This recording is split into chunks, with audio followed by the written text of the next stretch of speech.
he's basically wearing two hats as a actor and also a basketball player. And, you know, he's just trying to manage whatever he can squeeze in. Actually, not only him, but also see Jeff Viernes. That's why you have to be amazed with the type of record that Batangas has.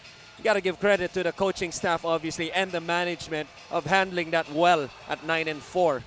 Definitely full credit to Coach Golden Monteverde and the rest of the staff as Igilos misses that hook shot under duress. And Mancalo, first possession for Davao here, wearing this beautiful black jerseys as Saldua misses. And actually, special edition itong jersey ng Davao. Right. With Pang Dubai lang. With the Dubai skyline. Ang design nila. Excuse me. Villamor puts up the three. That is short. Rebound ni Eman Calo. Has been in and out of the starting lineup, but again has regained his place there. Baseline jumper ni Billy Robles doesn't drop. Yi back to Ludovice. Saldua, another crack. Three-pointer, no good. And nakahawak si Villamor. And that's the one that Batangas has really have to dominate. And not only pantayan itong Davao, as the foul will be on Marquis. I thought it was against Batangas, but after giving up an offensive rebound, the first one on Marquis, almost giving up another one. You just have to have more possessions kalaban itong Davao. They're such an efficient team that every time you give them their rhythm in the half, even in the half court, they get quality looks with their top two players in Marquis and Robles. Saldua with a steal. Saldua almost taken away by Villamor. Na kay Billy Robles. Umikot. Nilabas kay Yi. Yi to Ludovice. 10 seconds natitira sa shot clock ng Davao. Saldua. Mid-range jumper. In and out. Great challenge by Ramsey. You see what they're doing on the ball screens. They're going under, not only to force the shooter, as Jeff Viernes really strong with his right hand, finishing off the glass. The first basket of the ball game. As you remember, Batangas lost 3 of the 4 meetings against Davao last season, including in that best of 3 South Division Finals. As we take a look at that runner from Jeff Viernes, beautiful move. Galing kay Jeff Viernes, and he's been missed by this team. No question. And anytime you make him go right, anytime he goes right, it's almost game over, especially when he goes to that mini fade. Marquis with a step back. Saldua with the offensive rebound. Nilabas kay Calo. 3-pointer. Doesn't drop. And another foul. Loose ball foul here against Chester Saldua. And this is something that you really have to control when you play Davao, because they get a lot of extra possessions as well against other teams. Jeff Viernes, Calo ang nakabantay. Viernes, fade away. No good. Tolentino taps it to Villamor. Ludovice comes away with it. Calo, bounce pass to Robles, and he finishes. That was a beautiful bounce by Calo. Look away. Little English on the ball, on the money. Viernes. This is 10 seconds sa shot clock ng Batangas City. Gusto nila pumunta kay Igilos. Double team comes. Iniwas ni Igilos yung bola. Nilabas kay Villamor. Villamor atake sa gitna. Balik kay Igilos na ubusan ng oras ang Batangas that time. Villamor has to be more aware of the clock that time. A little too unselfish. Look at the bounce pass right here. Looking at the left, and Billy Ray Robles doing what he does best, finishing at the rim. Robles, siya may tangan ng bola ngayon. Saldua against Tolentino. Yi getting good position on the catch over Igilos. 4-2 ang ating score. The lack of alertness by Igilos that time, doing a good job of squeezing Marquis. But Marquis, as soon as the ball swung, early seal, got the easy 2 inside, and Yi with a defensive rebound. Robles gives it up to Yi. Favorite shot. Open 3. Short. Saldua with the rebound, almost taken away by Viernes. Robles ngayon. 10 seconds to shot clock. Calo is open. Nahanap siya. Good pass. Baseline jumper. Short. Rebound. Arvin Tolentino. Vernes tumatakbo. Stops. William Moore. Ramsey inside. Plenty of contact there, and Ramsey will go to the line for 2 free throws. You know, I've always said this since season 1. Anytime you have actors playing in the league, I'm for that, for the reason that as long as they can play. And not a lot of people know this, but Derek Ramsey was a former Philippine Basketball League player. He played for Toyota Otis that time. At that time, I believe he was just coming out in the modeling business. And he could play. He could play. We've seen him in some recreational games and the exhibition games as well. He can play. I correct myself. But he misses 2 free throws there. Same thing with Gerald Anderson. Yeah. And sige, sama na natin. Si Big Mac Andaya. Legit na artista yon. Ivan Ludovice knocking down the 3 as Ramsey went under that pick. And Ludovice makes him pay. Vernes. Calo right in front of him. Villamor goes left. Villamor too strong on the left. Saldua picks it up. Saldua will attack. And they whistle the foul on Jeff Vernes. It's still a struggle para sa ating dalawang teams dito. Coach Christian, almost halfway through first period as we take a look at this 3-pointer galing kay Ivan Ludovice. Well, that's the 3rd time already. Again, going under the ball screen. Not because of the ball handler, but really more of Mark Yee getting that free dive inside. Anytime you have his defender trying to impede his dive, then you put him out of position, you tire him as well. Ngayon, they get the switch here. Saldua goes baseline, blocked by Igilos up top. William Moore. This is Viernes. Melano. Kakapasok lang. Bigay kay Viernes against Ludovice. 10 seconds to shoot. Shot. Viernes misses from the corner. Juan Rogado all set to enter the game.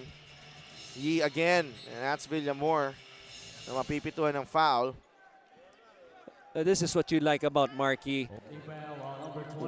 Obviously, a top player in our league. Look at this block from upstairs by Igilos. Timed that very well. Ang ganda naman ng palpal na yan. That's a great defensive play. And see Markey, you know, really the way he plays is he's going to out-physical you, not only defensively, but also on the offensive end with his early seal.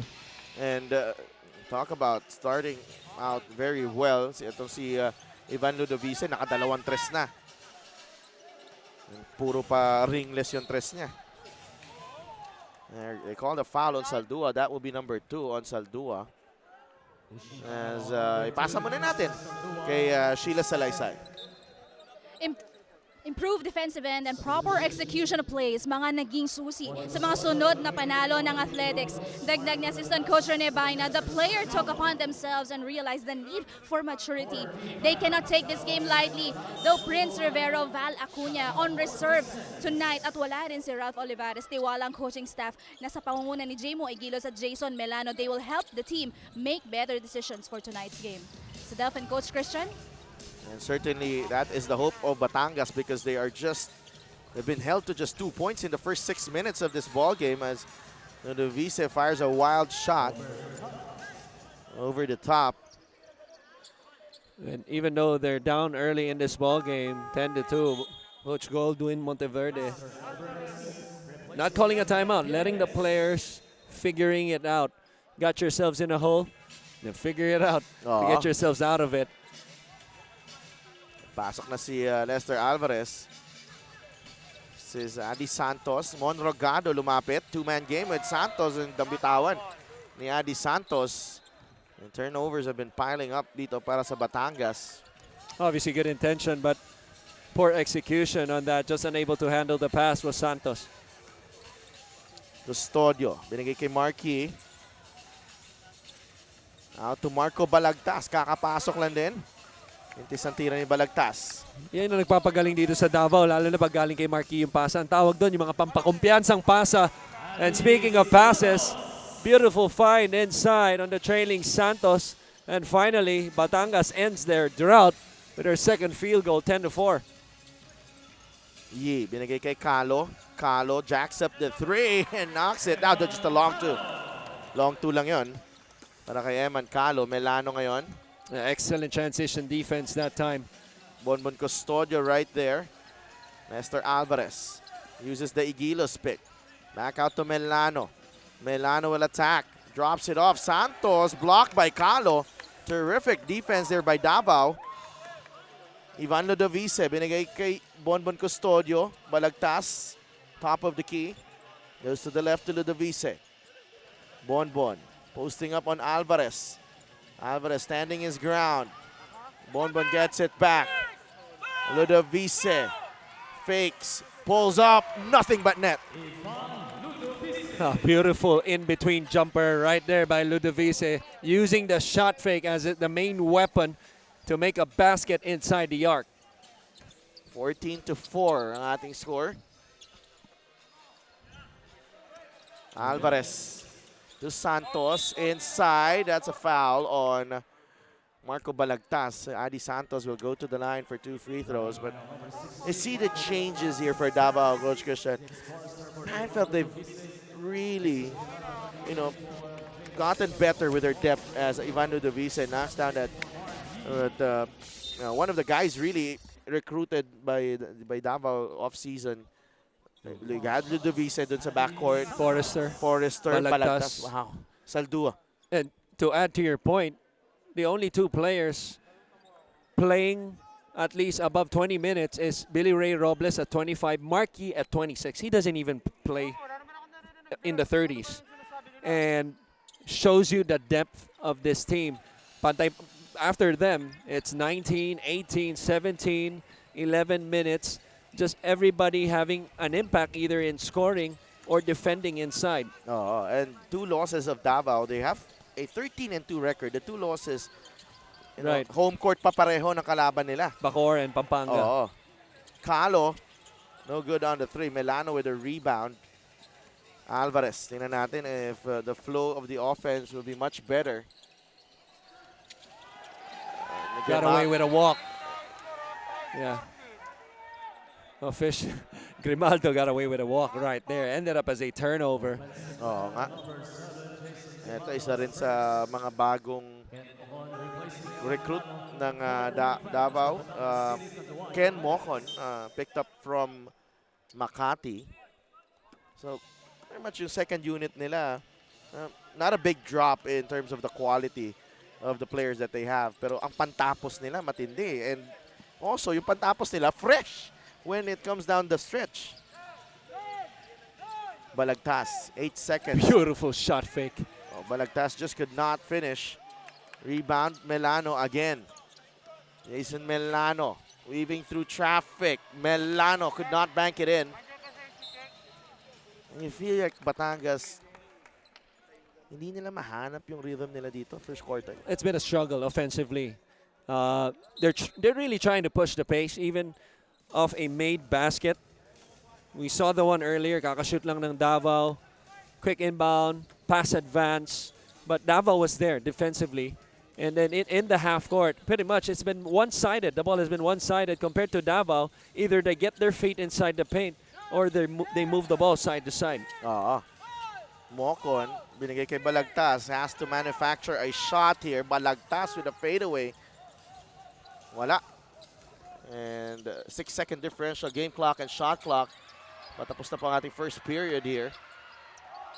And that is off James Forrester. Good hustle from the Davao forward. Shot clock, 16 seconds. 16 seconds to shoot. Davao has 4 turnovers. Only 2 assists as Alvarez. Atake si Lester Alvarez. Kulang sa pektus ang tira niya. And Davao will go for the last shot of the period. Mocon hesitates. Gets away from the defense, no good. Amang ang Davao ng Siyam against Batangas.